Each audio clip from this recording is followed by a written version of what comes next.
Assalamualaikum warahmatullahi wabarakatuh. Kembali lagi kita bisa bersama untuk mengkaji kitab Ngudi Susilo.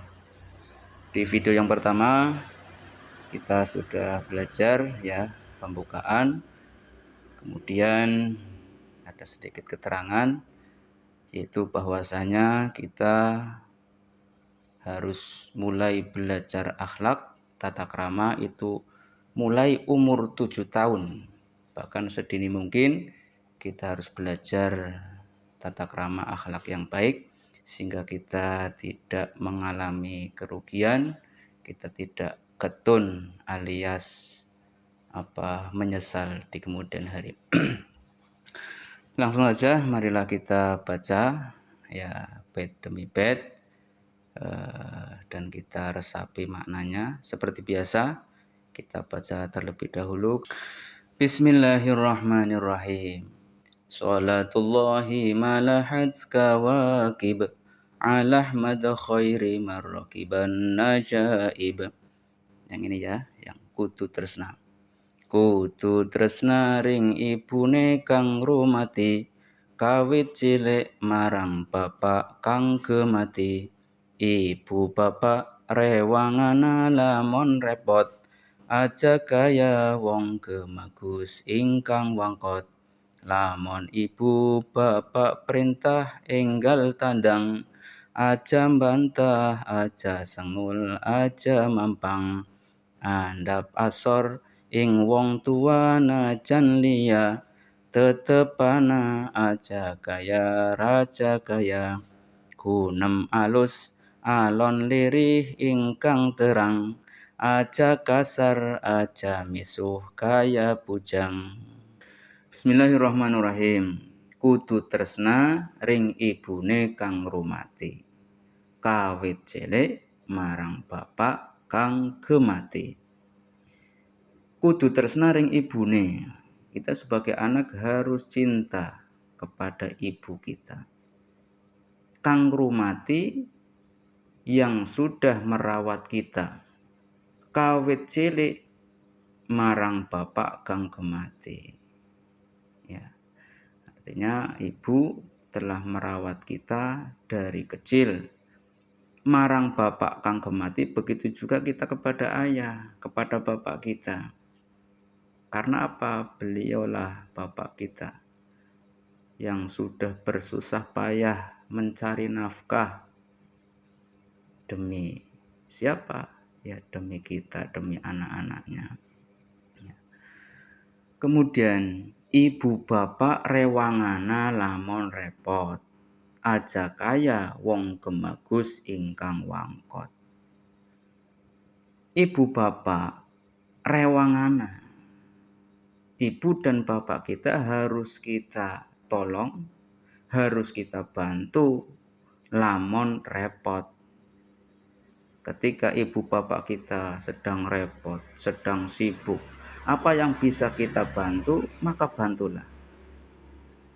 Bahkan seyogyanya walaupun beliau tidak repot sekalipun, kita sebagai anak harus pengertian apa yang bisa kita lakukan untuk meringankan beban atau meringankan pekerjaan beliau ibu dan bapak kita.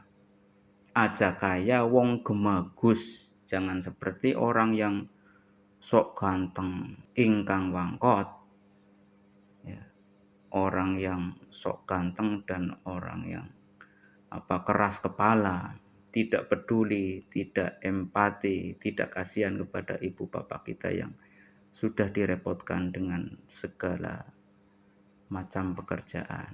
Maka kita sebenarnya harus peka. Apa yang bisa kita lakukan? Apa yang bisa kita kerjakan untuk meringankan beban dari orang tua kita? Kemudian, lamun ibu bapak perintah, enggal tandang, aja bantah, aja sengul, aja mampang. Ya. Lamun ibu bapak perintah, apabila jikalau ibu bapak kita memberikan perintah kepada kita, maka kita harus enggal tandang, harus segera mungkin kita laksanakan apa perintah dari ibu bapak kita. Aja bantah, jangan membantah apa yang beliau ibu bapak kita perintahkan.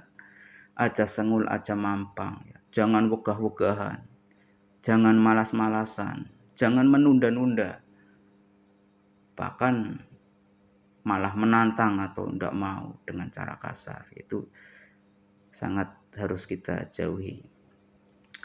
Kemudian andap asor ing wong tua najan liya, tetepana aja kaya raja kaya.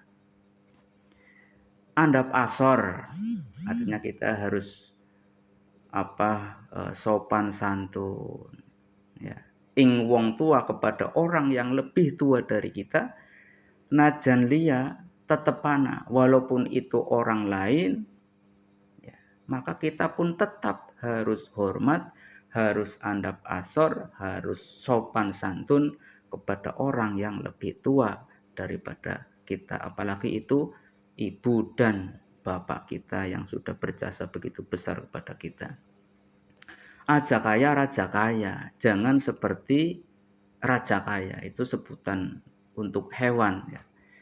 Jadi kalau hewan kita maklumi, ya, raja kaya kita maklumi karena ya tidak punya pikiran, tidak seperti kita yang sudah diberi kesempurnaan akal pikiran, maka kita harus punya andap asor, punya akhlak yang baik, punya sikap dan perilaku yang baik.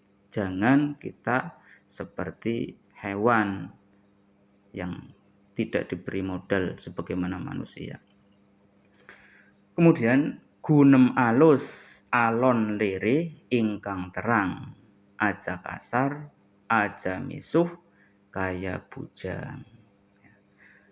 Gunem alus, kita harus berbicara dengan lemah lembut, dengan perkataan yang halus, alon, ya, jangan tergesa-gesa, jangan terlalu cepat. Lirih, artinya jangan keras seperti orang berteriak-teriak. Ingkang terang, juga perkataan yang jelas, maknanya jelas dan mudah dipahami. Aja kasar, jangan berkata kasar. Aja misuh, jangan seperti orang yang marah-marah dengan nada yang kasar. Kaya bujang, seperti orang bujang, ya, orang bujangan. Ya, bagaimana biasanya kalau orang yang masih muda, ya, itu kan dengan perkataan yang seenaknya saja. Kebanyakan biasanya, ya. Atau bisa juga arti dari kaya bujang itu seperti bos, ya, orang yang merasa dirinya hebat sehingga ketika berbicara itu dengan nada tinggi, dengan nada kesombongan, menganggap orang yang diajak bicara itu satu level atau paling tidak rendah, ya, daripada dirinya. Ya, mudah-mudahan keterangan ini bisa dipahami dan bisa kita praktekkan di kehidupan kita sehari-hari. Allahumma amin ya rabbal alamin. Wassalamualaikum warahmatullahi wabarakatuh.